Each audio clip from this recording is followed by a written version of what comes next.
No one understood why Max, the retired canine German Shepherd, wouldn't leave baby Emma's crib. Not when called, not when lured with treats, not even when gently tugged away by her exhausted mother. He would simply plant himself beside it, alert but calm, eyes never leaving the sleeping infant like a soldier standing guard. At first, it was sweet, then strange, and finally, terrifying.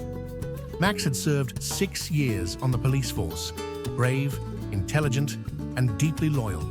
He was known for detecting danger before anyone else could see it coming. After a knee injury and aging hips slowed him down, Max was retired with honor and adopted by Officer Sarah Langley, his former handler and partner, for half his life.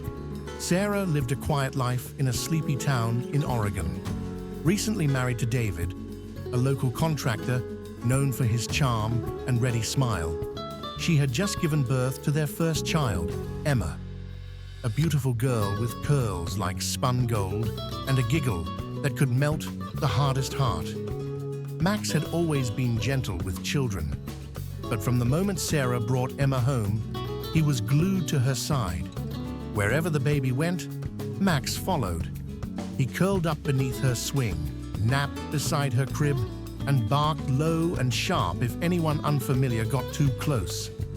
Everyone found it touching at first, but as days turned into weeks, something changed.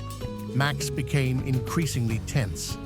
He stopped eating unless Sarah brought the food directly to the nursery. He growled at David whenever he entered the room. And then one night, he snapped. It was 2:13 a.m. when a loud crash woke the Langleys. Sarah bolted out of bed to find Max blocking the nursery door, snarling viciously. David stood frozen in the hallway, a bottle in hand, eyes wide. "He attacked me," David said, backing away. "He just lunged at me." But Max hadn't moved toward David. He was guarding the baby, his stance rigid, hackles raised, eyes locked on the man. Sarah, torn between her husband and her trusted partner, calmed Max, picked up Emma, and tried to brush it off. Maybe Max was overtired. Maybe he was confused in his retirement. But doubt started to worm its way into her mind. The next day, she took Max to the vet. Nothing was wrong. The vet called it protective behavior and reassured her it wasn't unusual for canines to bond deeply with one family member. But Sarah couldn't shake the feeling. Max was trying to tell her something. But what? Meanwhile, David was losing patience. He began locking Max in the basement at night, claiming the dog was a danger to the baby. Arguments flared. Sarah pleaded for time, for understanding. But David grew cold.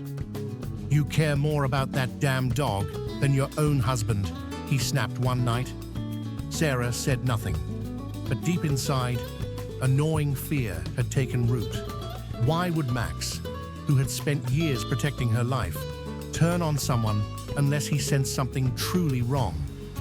3 weeks later, the truth began to unravel. Emma had developed a small rash that wouldn't go away.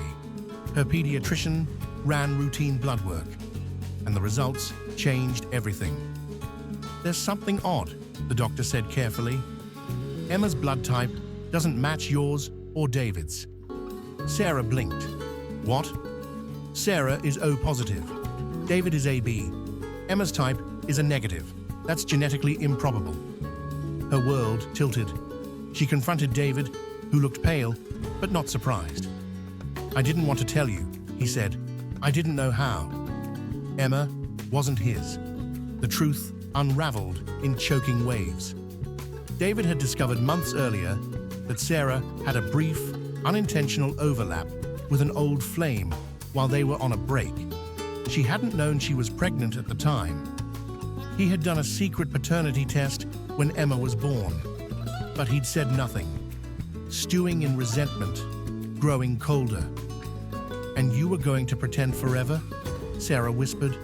He didn't answer, but Max had known. From the moment they brought Emma home, He'd sensed the tension, the hostility, the buried resentment David tried to hide behind his smile. And then Max led Sarah to the final truth. It started with scratching. Max, now sleeping in the nursery again, began scratching at the floor by the crib. At first, Sarah thought it was anxiety, but one morning, she followed his pawing and noticed something odd. A small crack in the floorboards, loose nails. With trembling fingers, she pried the board up. Inside was an old crawl space. But what she found hidden there wasn't just mold or dust. It was a small metal lockbox. Inside, letters, photos, documents, and a hidden USB stick. Sarah stayed up all night reading and watching. The contents were shocking. Photos of David with another woman. Melissa Gray, a woman who had vanished years earlier from the neighboring town under suspicious circumstances. Emails laced with threats. Financial records showing off the book's payments. And worst of all, a document that read like a plan. A legal motion for full custody of Emma, claiming Sarah was unfit due to mental instability and violent animals. He was setting her up. Max had known. He couldn't tell her in words, but he had refused to leave Emma because he knew she wasn't safe. Sarah brought the evidence to the police. They opened an official investigation. The woman in the photos, Melissa Gray, indeed still missing. David was brought in for questioning.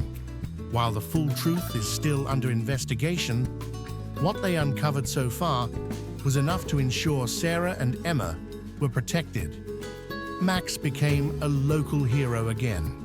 He was awarded a second commendation, featured in the local paper under the headline, "Retired K9 Saves Baby, Uncovers Sinister Plot." Sarah filed for divorce. She focused entirely on rebuilding her life with her daughter and the dog who had saved them both. Today, Emma is a vibrant toddler who never goes far without Max at her side. He's older now, a little slower, but his eyes are still sharp. And Sarah? She never doubts his instincts again. People often ask her, why did Max stay with Emma that night?